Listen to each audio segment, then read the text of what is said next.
বন্ধুরা, আজকে আরও একটি নতুন ভিডিও নিয়ে আজকে মা লক্ষ্মী ফুড হাউসের চ্যানেলে আমি এসেছি। সেটি হচ্ছে তেল দিয়ে তৈরি ভাজা নান। প্রথমে একটি জায়গায় ময়দা নিলাম।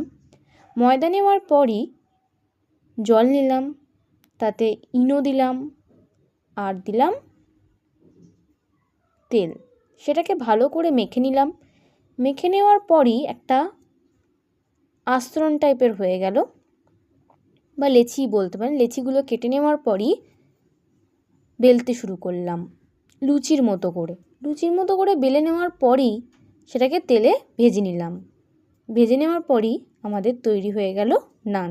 এটি একটি ঘরোয়া প্রসেস এবং খুব সহজে তৈরি করা যায়। আপনাদের ভিডিওটি ভালো লাগলে একটি লাইক, কমেন্ট এবং শেয়ার করতে ভুলবেন না। এই চ্যানেলে নিত্য নতুন ভিডিও পেতে এই চ্যানেলটিকে সাবস্ক্রাইব করে রাখবেন।